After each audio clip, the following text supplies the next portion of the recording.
Gold trusted gold buyers. మీరు తాకట్టు పెట్టిన బంగారాన్ని విడిపించి ఈ రోజు ఉన్న మార్కెట్ ధరకు కొనబడును.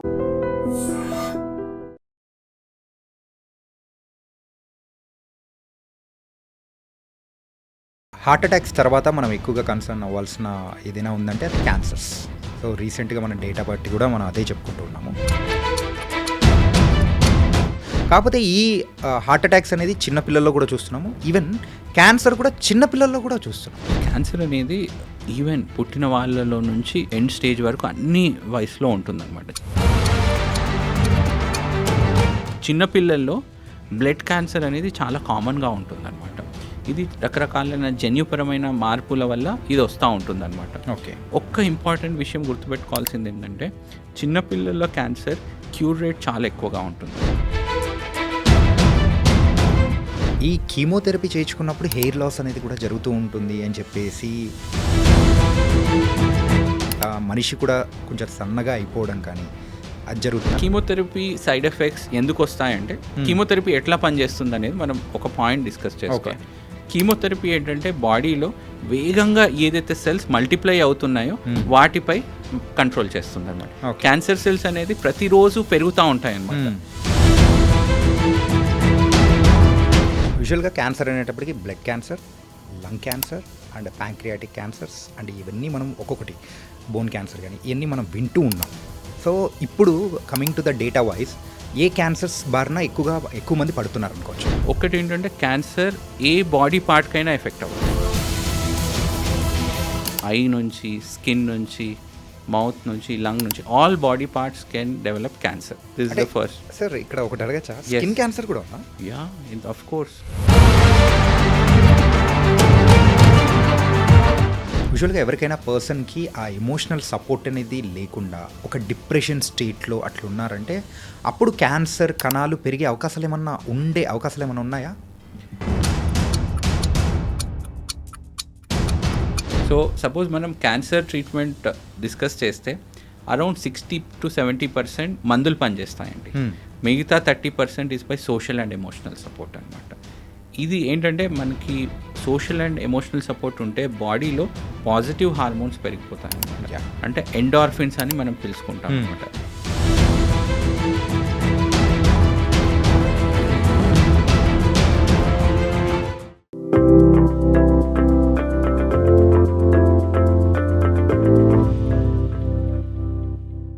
Welcome to I dream secrets of healthy life style with చాణక్యలో. ఈరోజు మనం మాట్లాడుకోబోయే టాపిక్ ఏంటంటే ప్రజెంట్ ఇండియాలో ఎక్కువ మంది సఫర్ అవుతున్న ప్రాబ్లం ఒకటి హార్ట్ అటాక్ అయితే ఇంకొకటి క్యాన్సర్. మరి క్యాన్సర్ విషయం అని వచ్చేటప్పటికి చాలామందికి చాలా అపోహలు అనేది కూడా ఉన్నాయి. అరే ఒక క్యాన్సర్ వచ్చిందంటే ఇదే లైఫ్ ఎండ్, ఇంకా లైఫ్ లేదు అని చెప్పేసి చాలామంది చాలా విషయాలు అనుకుంటూ ఉన్నారు.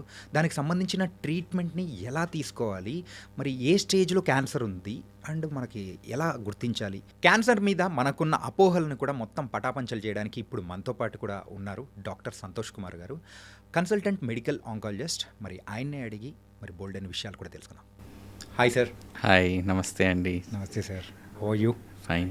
మెయిన్గా వరీ అవ్వాల్సిన విషయం ఏంటంటే ఇయర్ బై ఇయర్ క్యాన్సర్కి సంబంధించిన పేషెంట్స్ అంటే వాటి బారిన పడుతున్న వాళ్ళు కూడా ఎక్కువ మంది అయిపోతూ ఉన్నారు. ఒకప్పుడు అయితే రీసెంట్ చెప్పాలంటే ఒక 20 years 30 years బ్యాక్ అయితే క్యాన్సర్ అంటే అమ్మో అని అనుకునేవాళ్ళు. ఆ బ్లడ్ క్యాన్సరు లేకపోతే ఈ క్యాన్సర్స్ గురించే మనం వినేవాళ్ళం. కాకపోతే బై గోయింగ్ ఆన్ మన బాడీలో ఏ పార్ట్స్ అయితే ఉంటాయో ప్రతి ఒక్క పార్ట్కి దానికి సంబంధించిన క్యాన్సర్ అనేది కూడా వస్తూ ఇట్లా వెళ్తూ ఉండడంతో సో ఎందుకు ఇలా పెరుగుతూ ఉంది, వాట్స్ ద రీజన్? సో మీరు అన్నట్టు మనము డేటా వైజ్ చూసుకున్నా కానీ రీసెంట్గా క్యాన్సర్ రేట్స్ అనేవి చాలా పెరిగిపోతూ ఉన్నాయి. దీనికి మనము చూస్తే one of the important reason is changing life style అనమాట.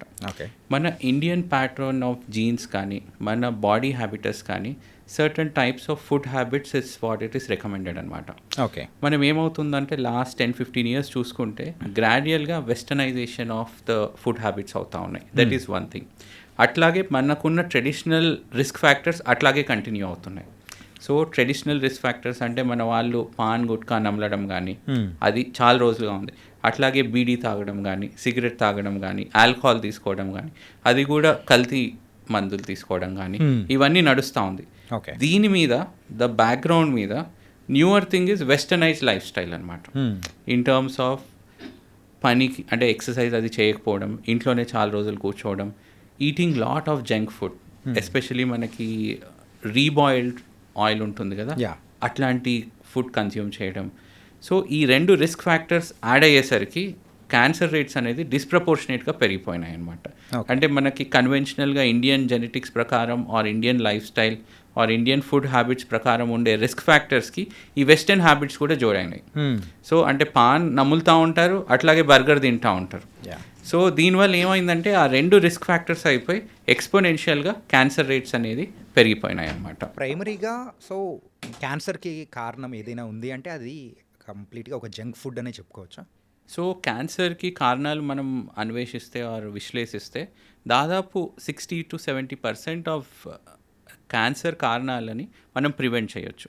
ఏవి అంటే స్మోకింగ్, ఆల్కహాల్, ఊబకాయం or obesity and sedentary life style. These 4 ఈ 4 మోస్ట్ కామన్ కారణాలు అనమాట. 10-15% క్యాన్సర్లు జన్యుపరంగా వచ్చే అవకాశం ఉందన్నమాట. ఈ రోజుకి 30% క్యాన్సర్స్ ఎందుకు వస్తాయో ఎవరికీ తెలియదు. ఇంకా చాలా పరిశోధనలు అవి జరుగుతూ ఉన్నాయి. కానీ మనకు తెలిసిందల్లా మనము ప్రివెంట్ చేయగలిగేది కారణాలు 60% క్యాన్సర్స్కి కారణాలు అవుతాయన్నమాట. చాలామంది నన్ను అడుగుతూ ఉంటారు, సార్ నేను స్మోకింగ్ చేయను, ఆల్కహాల్ చేయను, ఎక్సర్సైజ్ వెళ్తాను, అయినా కానీ నాకు క్యాన్సర్ వచ్చింది. ఈ పర్టికులర్ వాళ్ళలో క్యాన్సర్ ఎందుకు వచ్చింది అనేది ఈ రోజుకి మనకి ఇంకా తెలియదు అనమాట. ఇంకా అడిషనల్ పరిశోధనలు అది జరుగుతూ ఉన్నాయన్నమాట. మనకి ప్రస్తుతానికి ఏంటంటే క్యాన్సర్ వచ్చిన తర్వాత అది ఎందుకు వచ్చింది అనేది ఓన్లీ అరౌండ్ 60% వాళ్ళలోనే మనం చెప్పగలం. 30%లో మనకి ఇప్పటికీ తెలియదు అనమాట. క్యాన్సర్ వచ్చిన తర్వాత దానికి ట్రీట్మెంట్ ఏ విధంగా చేయాలి, ముందుకు ఎట్లా వెళ్ళాలనే దాంట్లో మనకు చాలా అవగాహన ఉంది. ఇఫ్ ఐ క్వాంటిఫై, మనకి సముద్రంలో ఓన్లీ ఒక నీటి బిందువు అంతనే మనకు నాలెడ్జ్ ఉంది క్యాన్సర్లో. ఇంకా జయించవలసింది చాలా ఉందన్నమాట. దాంట్లో మనకు ఖచ్చితంగా చెప్పగలిగింది ఈ 4 బ్యాడ్ హ్యాబిట్స్ నేను చెప్పాను కదా. అది స్టాప్ చేయగలిగితే మనం ఆల్మోస్ట్ 50% ఆఫ్ క్యాన్సర్ ఇన్సిడెన్స్ ఇండియాలో ఇట్టే మనము రెడ్యూస్ చేయొచ్చు అనమాట. యూజువల్గా క్యాన్సర్ అనేటప్పటికి blood cancer, lung cancer and pancreatic cancers and ఇవన్నీ మనం ఒక్కొక్కటి, బోన్ క్యాన్సర్ కానీ ఇవన్నీ మనం వింటూ ఉన్నాము. సో ఇప్పుడు coming to the data wise ఏ క్యాన్సర్స్ బారిన ఎక్కువ మంది పడుతున్నారు అనుకోవచ్చు? ఒకటి ఏంటంటే క్యాన్సర్ ఏ బాడీ పార్ట్కైనా ఎఫెక్ట్ అవ్వచ్చు, టాప్ టు బాటమ్. ఐ నుంచి, స్కిన్ నుంచి, మౌత్ నుంచి, లంగ్ నుంచి, all body parts can develop cancer. This is the first. Sir ఇక్కడ ఒకటి అడగచ్చా, స్కిన్ క్యాన్సర్ కూడా ఉందా? Yeah, of course. Skin cancer is also there. Many people develop skin cancer. ఇప్పుడు మీరు వినుంటారు, మనకి ఓజోన్ పొర అని అట్మాస్ఫియర్లో తగ్గిపోతూ ఉంది విత్ పొల్యూషన్. దానివల్ల ఏంటంటే హానికరమైన కిరణాలు సూర్యుడి నుంచి మనకి తాకడం వల్ల ఇది స్కిన్ క్యాన్సర్స్ ఎక్కువగా వస్తాయి. మీరు ఎక్కడ స్కిన్ క్యాన్సర్స్ ఎక్కువగా ఉన్నాయి అన్వేషిస్తే ఆ ఓజోన్ పొర ఆస్ట్రేలియా ప్రాంతంలో చాలా వీక్గా ఉందన్నమాట. మీరు ఆస్ట్రేలియాలో వెళ్తే స్కిన్ క్యాన్సర్స్ చాలా ఎక్కువ ఉంటుంది. మెలనోమా అనే స్కిన్ క్యాన్సర్ అంటే నార్మల్లీ మనకి పుట్టుమచ్చలు ఉంటాయి కదా, అవి కొంత వాళ్ళల్లో కొన్ని కిరణాల వల్ల ఎక్స్పోజ్ వల్ల అది పెరిగిపోయి క్యాన్సర్ రూపంలో కన్వర్ట్ అవుతుంది. దాన్నే మెలనోమా అంటారు. సో ఎస్పెషలీ వాళ్ళకి బీచ్లో వెళ్ళి సన్ ఎక్స్పోజర్ అయ్యే ఛాన్సెస్ కూడా ఎక్కువ ఉంటాయి.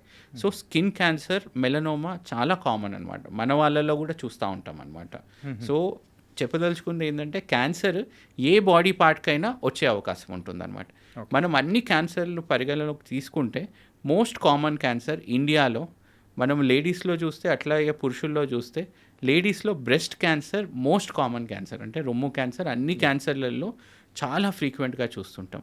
అట్లాగే పురుషుల్లో వచ్చేస్తే నోటి క్యాన్సర్, అంటే mouth cancer and lip cancer, ఈ మన పాన్ పరాగ్ కానీ గుట్కాలు కానీ నములుతారు కదా, అది మోస్ట్ కామన్ క్యాన్సర్ అనమాట.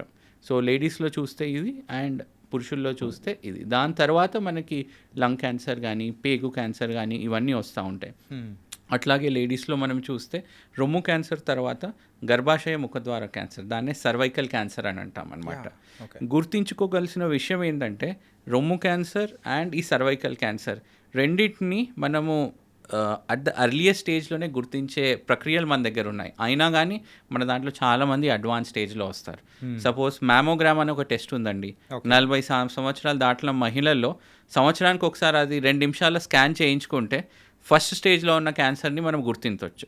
అట్లాగే చాలామందికి తెలియదు ఏంటంటే ఈ సర్వైకల్ క్యాన్సర్కి మనము కంప్లీట్గా రాకుండా ఉండడానికి ఒక వ్యాక్సిన్ ఉంది. Cervical cancer? సర్వైకల్ క్యాన్సర్కి వ్యాక్సిన్ ఉంది.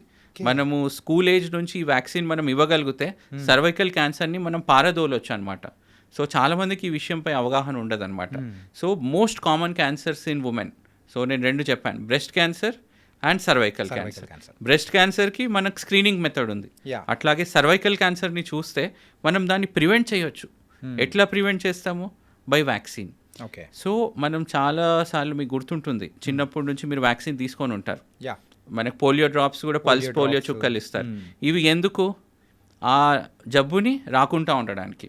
మనం ఇప్పుడు చూస్తే పోలియో కేసెస్ అసలు ఏమాత్రం చూడట్లేదు, ఆల్మోస్ట్ ఎరాడికేట్ అయింది.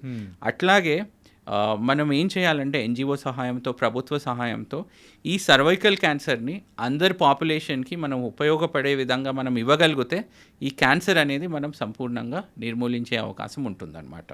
సో ప్రభుత్వం ఆలోచన ఏముందంటే ఎవరైతే స్కూల్ గోయింగ్ చిల్డ్రన్ ఉన్నారో, ఇది జనరలీ మనము సర్వైకల్ క్యాన్సర్ అనేది 9 సంవత్సరాల తర్వాత నుంచి మనం ఇవ్వచ్చండి.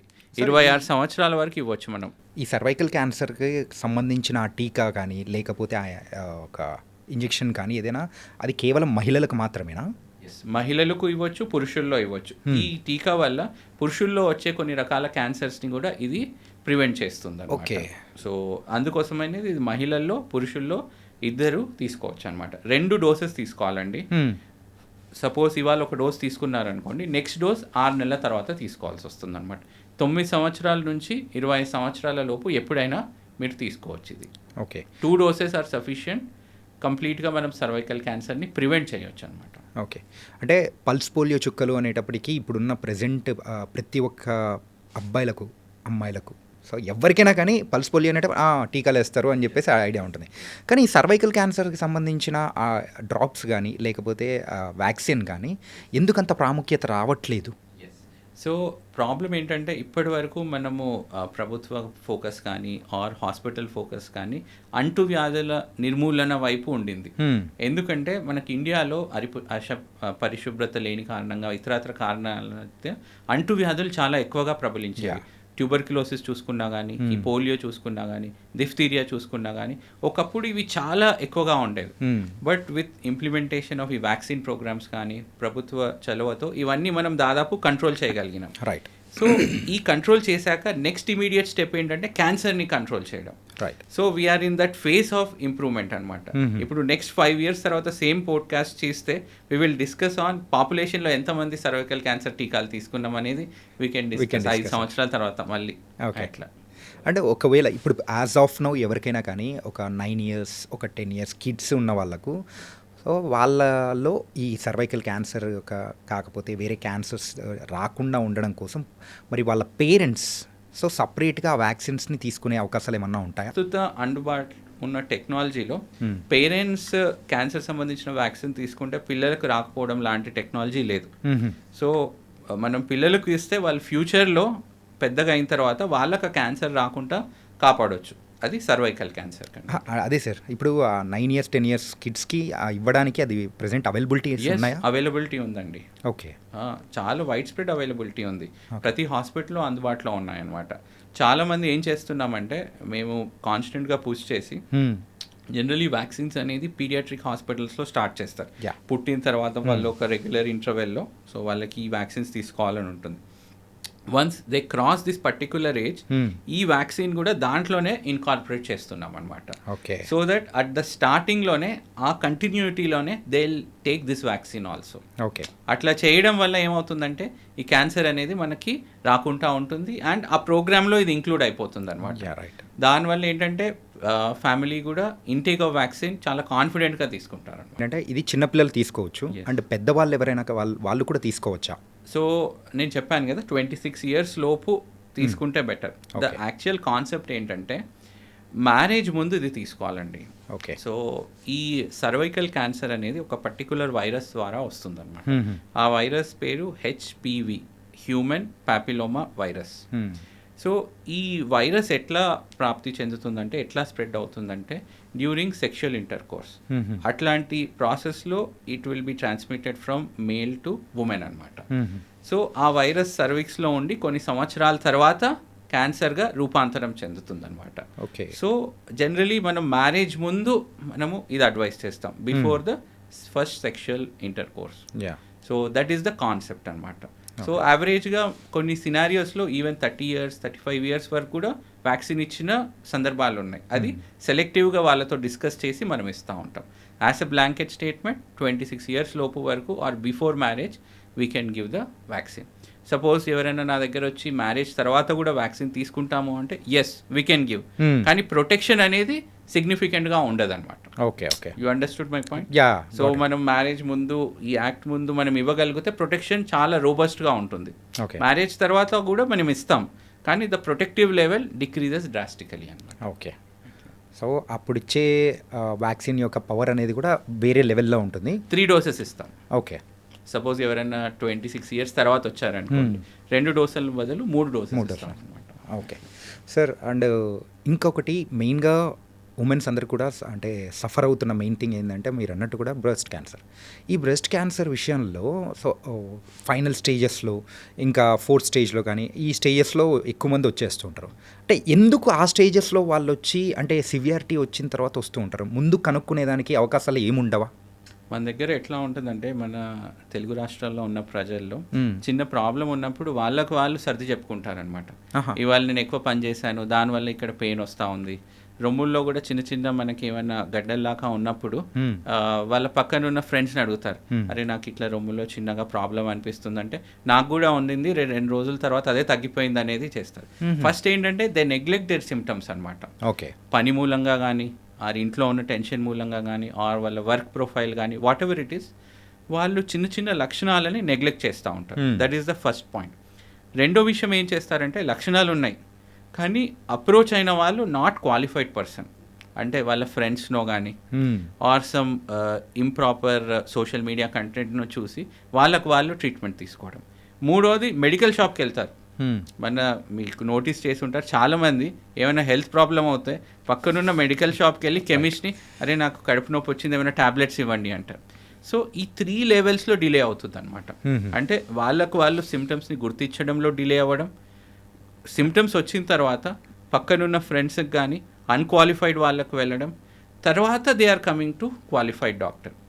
మన ఇండియాలో ఒక స్టడీ జరిగిందండి, ఈ క్యాన్సర్స్ ఎందుకు అడ్వాన్స్ స్టేజ్ 4లో ఎందుకు గుర్తించబడుతున్నాయి, మనం ఎందుకు ఫస్ట్ స్టేజ్లో గుర్తించలేకపోతున్నామో ఒక స్టడీ జరిగింది. ఓకే. యావరేజ్ డిలే 6 నెలల డిలే ఉందండి. అంటే లక్షణాలు వచ్చి డాక్టర్ గారికి చూపెట్టడానికి 6 నెలల డిలే అవుతుంది. ఈ 6 నెలల్లో ఇండియా నుంచి అమెరికా ప్రపంచం చుట్టి నేను రావచ్చు.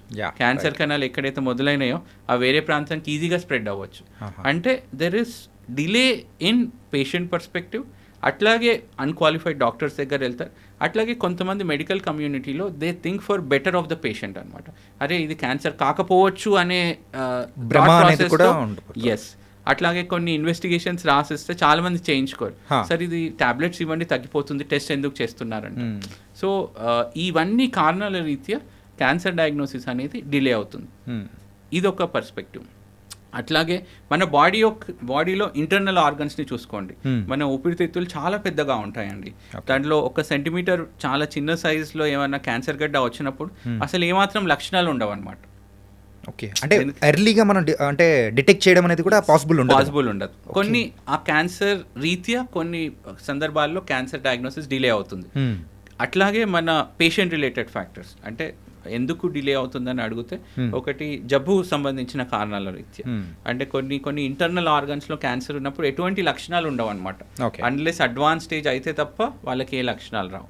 అట్లాగే పేషెంట్ రిలేటెడ్ ఫ్యాక్టర్స్, అంటే వాళ్ళు పని మూలంగానో ఇతర టెన్షన్స్ మూలంగానో ఈ సిమ్టమ్స్ వచ్చిన దాన్ని నెగ్లెక్ట్ చేయడం, దీనివల్ల కూడా ఇది డయాగ్నోసిస్ అనేది డిలే అవుతూ ఉందన్నమాట. ఓకే. సో రొమ్ము క్యాన్సర్ విషయంలో అయితే సో అది కూడా 6 months డిలే చేసిన తర్వాత వాళ్ళు వచ్చి సఫర్ అవుతూ ఉన్నారనమాట. ఒకవేళ అర్లీ స్టేజ్లో ఎవరైనా కానీ గుర్తించి వచ్చారంటే వాళ్ళకు ట్రీట్మెంట్ అనేది కూడా ప్రాసెస్ ఎలా ఉంటుంది, అదే ఫైనల్ స్టేజ్ కానీ 4th stage కానీ వచ్చారంటే ఆ డిఫరెన్సెస్ ఎలా ఉంటుందో కాస్త ఎక్స్ప్లెయిన్ చేయగలుగుతారా? సో ఈ పాయింట్ మనకు అర్థం అవ్వాలంటే అసలు స్టేజ్ అంటే ఏంటనేది మనం అర్థం చేసుకోవాలి. సైంటిఫిక్గా అసలు స్టేజ్ అంటే ఏంటని అర్థం చేసుకుంటే మనకు ట్రీట్మెంట్ అనేది అర్థం చేసుకోవడం కొద్దిగా ఈజీగా ఉంటుంది అనమాట. అంటే సింపుల్గా చెప్పాలంటే స్టేజ్ అంటే శరీరంలో క్యాన్సర్ కణాలు ఎంత దూరం ప్రయాణించాయని చెప్పేది స్టేజ్. ఫర్ ఎగ్జాంపుల్ రొమ్ము క్యాన్సర్ చూసుకున్నట్లయితే Hmm. క్యాన్సర్ స్టార్ట్ అయ్యేది రొమ్ములో స్టార్ట్ అవుతుంది, చిన్న గడ్డగా స్టార్ట్ అవుతుంది. ఫస్ట్ చాలా సైజ్ చిన్నగా ఉంటుంది, మెల్లగా సైజ్ పెరుగుతూ ఉంది. అక్కడి నుంచి పక్కనున్న రక్తనాళాల్లో ఈ కణాలు కొన్ని మిక్స్ అవుతాయి అన్నమాట. ఓకే. వన్స్ రక్తంలో మిక్స్ కణాలు అయితే హార్ట్ ద్వారా సర్క్యులేషన్ బాడీ మొత్తం తిరుగుతూ ఉంటాయి. దానికి ఎక్కడ అవకాశం వస్తే ఆ ఆర్గాన్కి వెళ్ళి చేరిపోతాయి. అంటే దాని నుంచి ఇంకొక ఆర్గాన్ కూడా క్యాన్సర్ స్ప్రెడ్ అయ్యే అవకాశం ఉంటుందా? ఎస్. ఓకే. సో ఆ చేంజెస్ ప్రకారమే మనం స్టేజ్ గుర్తిస్తాం అనమాట. సపోజ్ స్టేజ్ 1 అన్నాం అనుకోండి, క్యాన్సర్ సైజ్ అనేది రొమ్ములో చాలా చిన్న సైజులో ఉంటుంది అనమాట. Okay. అంటే రొమ్ము వరకే పరిమితం అవుతుంది. రెండో స్టేజ్ చూస్తే సైజ్ కొద్దిగా పెద్దగా అవుతుంది, అంటే 2 నుంచి 5 సెంటీమీటర్ల పైన సైజ్ ఉండడం. మూడో స్టేజ్లో ఏమవుతుందంటే రొమ్ము నుంచి కణాలు వేరే ప్రాంతానికి వెళ్ళడం ప్రారంభం చేస్తాయన్నమాట. అంటే రొమ్ము నుంచి చంక భాగంలో ఉన్న యాక్సిలరీ లింఫ్ నోడ్స్ అంటాం, అక్కడికి స్ప్రెడ్ అవుతుంది. ఎక్కడైతే రొమ్ము క్యాన్సర్ కణాలు అక్కడ స్టార్ట్ అయిన ప్రాంతం నుంచి రొమ్ము వరకు స్ప్రెడ్ అయినాయి అనుకోండి, దాన్ని మూడో స్టేజ్ క్యాన్సర్గా పరిగణిస్తాం అనమాట. ఓకే. నాలుగో స్టేజ్ క్యాన్సర్ అంటే ఇందాక మనం అనుకున్నట్టు ఆ కణాలు రక్తంలో మిక్స్ అయ్యి బాడీలో వేరే పార్ట్స్కి వెళ్ళిపోవడం. అంటే రొమ్ములో ఉన్న క్యాన్సర్ కణాలు రొమ్ము నుంచి ఊపిరితిత్తులకు వెళ్ళడం, ఓకే, కాలేయంకి వెళ్ళడం, బ్రెయిన్కి వెళ్ళడం, బోన్కి వెళ్ళడం. దీన్నే స్టేజ్ 4 క్యాన్సర్ అని పిలవడం, అంటే అడ్వాన్స్ స్టేజ్ క్యాన్సర్ అని పిలుస్తాం. అంటే స్టేజ్ అంటే బాడీలో క్యాన్సర్ కణాలు ఏ ఏ ప్రాంతానికి స్ప్రెడ్ అయినాయని చెప్పేదే స్టేజ్ అన్నమాట. ఓకే. ఇది మనం ఎట్లా గుర్తిస్తామంటే ఒక టెస్ట్ ఉందండి, దాన్నే హోల్ బాడీ పెట్ స్కాన్ అంటాం. అంటే top to bottom okay single టెస్ట్లో ఈ క్యాన్సర్ కణాలు ఎంత దూరం వెళ్ళాయనేది మనం నిర్ధారిస్తాం. సో స్టేజ్ అర్థమైన తర్వాత దాని ట్రీట్మెంట్ చాలా సులువుగా ఉంటుందండి. సపోజ్ స్టేజ్ 1 అనుకోండి, మీనింగ్ ఏంటి, చాలా చిన్న పరిమాణంలో ఉంది అండ్ రొమ్ము వరకే ఉంది. సో నేను ఇక్కడ సర్జరీ చేసేస్తే once for all it is clear. Okay. ఇంకా ఎక్కడ నేను కీమో కానీ అది కానీ ఇవ్వవలసిన అవసరం లేదు. సపోజ్ సైజ్ పెద్దగా అయింది అనుకోండి, నేను ఏమైనా కీమో ఇచ్చి సైజ్ తగ్గించి నేను సర్జరీ చేస్తే అయిపోతుంది అనమాట. ఓకే. మూడో స్టేజ్లో ఏంటంటే ఇక్కడ నుంచి ఇక్కడ అవుతుంది. సో సర్జరీ ఇక్కడ కూడా చేయాలి, ఇక్కడ కూడా చేయాలి, దాంతోపాటు రేడియేషన్ అనేది ఇవ్వాలి. సపోజ్ స్టేజ్ 4 గురించి అంటే ఆఖరి దశ cancer or late stage or stage 4 ఇట్లా వింటూ ఉంటాం అన్నమాట. అంటే నేను ఏం చెప్పాను, కణాలు రొమ్ము నుంచి స్టార్ట్ అయ్యి శరీరంలో వేరే భాగం స్ప్రెడ్ అయినాయి. సపోజ్ నేను కేవలం రొమ్ము వరకే సర్జరీ చేశాను అనుకోండి, మిగతా ప్రాంతంలో ఉన్న జబ్బు పెరిగిపోతుంది. ఓకే. ఎందుకు, బ్లడ్లో ఆల్రెడీ మిక్స్ అయినాయి కాబట్టి. సో అందుకోసం స్టేజ్ 4 క్యాన్సర్లో మనం కీమోథెరపీతో మొదలు పెడతాం అనమాట. కీమోథెరపీ ఇంజెక్షన్స్ నార్మల్లీ మనం నరంలో ఇస్తామన్నమాట. నార్మల్లీ ఎవరికైనా ఫీవర్ కానీ ఏమన్నా ఉన్న గ్లూకోజ్ ఎక్కించిన ప్రాంతంలో నరంలో ఎట్లయితే క్యాన్యులా పెట్టిస్తామో అట్లాగే బ్లడ్లో మనం ఇస్తున్నాం. ఈ కణాలు ఎక్కడున్నాయి, బ్లడ్లో మిక్స్ అయ్యి వెళ్ళాయి. సో మనం బ్లడ్లో ఇచ్చేస్తే ఆ కణాలు ఎట్లయితే స్ప్రెడ్ అయ్యాయో మన కీమో ఇంజెక్షన్ కూడా బ్లడ్లో స్ప్రెడ్ అయ్యి కణాలు ఎక్కడెక్కడ స్ప్రెడ్ అయ్యాయో అన్ని చోట్ల పనిచేస్తుంది అన్నమాట. సో స్టేజ్ 1 క్యాన్సర్లో చిన్న సర్జరీతో అయిపోతుంది. స్టేజ్ 4లో సర్జరీ చేస్తే ఉపయోగం ఉండదు. ఎందుకు, నేను ఇక్కడ సర్జరీ చేసినా కానీ బాడీలో వేరే చోట అది స్ప్రెడ్ అయిపోయింది కాబట్టి. సో క్యాన్సర్ డయాగ్నోస్ అయిన తర్వాత, నిర్ధారణ అయిన తర్వాత స్టేజ్ గుర్తించడం అత్యంత ఇంపార్టెంట్. ఓకే. ఎందుకంటే స్టేజ్ 1లో క్యాన్సర్ లోడ్ చాలా తక్కువ ఉంది. స్టేజ్ 1లో నేను సర్జరీ చేశాను అనుకోండి, 95% క్యూర్ రేట్ అవుతుంది. ఓకే. అట్లాగే స్టేజ్ 4 చూసుకున్నట్టయితే కణాలు బాగా స్ప్రెడ్ అయి ఉన్నాయి కాబట్టి నేను ఎంత ప్రయత్నం చేసినా కంప్లీట్ క్యూర్ అవ్వదు. రైట్. ఎందుకంటే వేరే పార్ట్లు స్ప్రెడ్ అవుతే నేను ఏం చేయలేను. అట్లాంటి పరిస్థితులు ఏం చేస్తామంటే జబ్బుని కంట్రోల్ చేసి జీవితాన్ని పొడిగిస్తామన్నమాట. అంటే ఒకప్పుడు స్టేజ్ 4 క్యాన్సర్ వచ్చిందంటే సర్వైవల్ 4 to 5 months ఉండేది. కానీ ఇప్పుడు స్టేజ్ 4 క్యాన్సర్లో కూడా 5 to 10 years ఉన్న వాళ్ళు ఉన్నారనమాట. 5 to 10 years even with stage 4 cancer. Okay. So it's not that stage 4 cancer వచ్చిందంటే ఇట్స్ లైఫ్ అండ్ అట్లా ఏమీ లేదు. ఇప్పుడున్న అడ్వాన్సెస్లో ఈవెన్ స్టేజ్ 4 క్యాన్సర్స్ ఒక సర్వైవల్ వాళ్ళు normal they can carry out their normal activities అనమాట. అట్లాంటి మెడికేషన్స్ మనకి అందుబాటులో వచ్చాయన్నమాట even for stage 4 cancer. So అందుకోసమే నేను చెప్తున్నాను ఏంటంటే అర్లీ స్టేజ్లో క్యాన్సర్కి కనుక కనుగొన్నట్టయితే 95% మనం క్యూర్ చేసేయచ్చు. అర్లీ స్టేజ్లో ఎప్పుడు కనుక్కుంటాం, మనకి ఏ లక్షణం వచ్చైనా డాక్టర్ దగ్గర వెళ్ళడం, ఎనీ డాక్టర్ అంటే క్వాలిఫైడ్ డాక్టర్ దగ్గర వెళ్తే వాళ్ళు దాన్ని సున్నితంగా పరీక్షించి అసలు నార్మల్గా నా క్యాన్సర్ కనిత ఏంటి అనేది వాళ్ళు తెలుసుకుంటారనమాట. ఓకే. అట్లాగే రొమ్ము క్యాన్సర్ విషయానికి వస్తే there is a thing known as breast self examination. అంటే ప్రతి నెలకి ఒకసారి మహిళ తన రొమ్ముని అద్దం ముందు నిల్చొని పరీక్షించుకోవాలన్నమాట. ఓకే. ఏమన్నా తేడా వస్తే ఇమీడియట్ డాక్టర్ దగ్గర వెళ్ళాలి. That is first intervention. Second ఏంటంటే మ్యామోగ్రామ్ అనే ఒక టెస్ట్ ఉంటుందండి. 40 సంవత్సరాల వాళ్ళు ప్రతి సంవత్సరంకి ఒకసారి చేయించుకుంటారు. ఇది చేయించుకున్నట్లయితే మనం ఫస్ట్ స్టేజ్లోనే దీన్ని గుర్తించే అవకాశం ఉంటుంది అనమాట. ఓకే, అంటే ఈ స్టేజెస్ విషయం అనేది కూడా మీరు ఎక్స్ప్లెయిన్ చేశారు కదా సార్. ఎస్, సేమ్ అంటే మన బాడీలో వేరే పార్ట్స్ కూడా వచ్చినప్పుడు ఈ స్టేజెస్ విషయంలో కూడా సేమ్ అలాగే ఉంటుందా? సో నేను ఏదైతే ఎగ్జాంపుల్ రొమ్ము క్యాన్సర్ విషయంలో మీకు ఎక్స్ప్లెయిన్ చేశాను కదా, మిగతా క్యాన్సర్లో కూడా అట్లాగే ఉంటుంది. స్టేజ్ 1, 2, 3, 4 అనమాట. స్టేజ్ 1 అంటే సైజ్ చిన్నగా ఉండడం, స్టేజ్ 2 సైజ్ కొద్దిగా పెరిగిపోవడం, స్టేజ్ 3 అంటే దాని చుట్టుపక్కల ఉన్న ఆర్గన్స్కి స్ప్రెడ్ అవ్వడం, స్టేజ్ 4 అంటే వేరే ఆర్గన్స్కి. సపోజ్ లంగ్ క్యాన్సర్ ఒక స్టేజ్ 4 అంటే లంగ్లో నుంచి క్యాన్సర్ కణాలు మొదలై బ్రెయిన్కి వెళ్తే అది స్టేజ్ 4 క్యాన్సర్ అయిపోతుంది. అంటే ఈ కాన్సెప్ట్ అన్ని క్యాన్సర్లోకి ఇది సూట్ అవుతుంది అనమాట. సో స్టేజ్ అంటే ప్రతి క్యాన్సర్లో మనం స్టేజ్ ఉపయోగిస్తాం. కొంతమంది నాకు పేగు క్యాన్సర్తో స్టేజ్ 4 అంటారు, కొంతమంది లంగ్ క్యాన్సర్లో స్టేజ్ 4 అంటారు. సో స్టేజ్ 4 అంటే నాకు అర్థమవుతుంది ఏంటంటే ఎక్కడి నుంచి అయితే స్టార్ట్ అయిందో ఆ ప్రాంతాన్ని వదిలేసి క్యాన్సర్ కణాలు వేరే ప్రాంతానికి స్ప్రెడ్ అయ్యాయి అనమాట. దట్ ఈస్ కాల్డ్ స్టేజ్ అని. ఆ తర్వాత మెయిన్గా మనం కన్సర్న్ అవ్వాల్సిన క్యాన్సర్ ఏదైనా ఉందంటే అది లంగ్ క్యాన్సర్. సో ఈ లంగ్ క్యాన్సర్ యూజువల్గా స్మోకింగ్ అండ్ డ్రింకింగ్ హ్యాబిట్స్, మెయిన్గా స్మోకింగ్ హ్యాబిట్ ఉన్న వాళ్ళకి లంగ్ క్యాన్సర్ అనేది వస్తుంటుందని మనం చాలా సంవత్సరాల నుంచి, అది కూడా సిగరెట్ ప్యాకెట్ వల్ల అందరికీ తెలిసిపోయింది.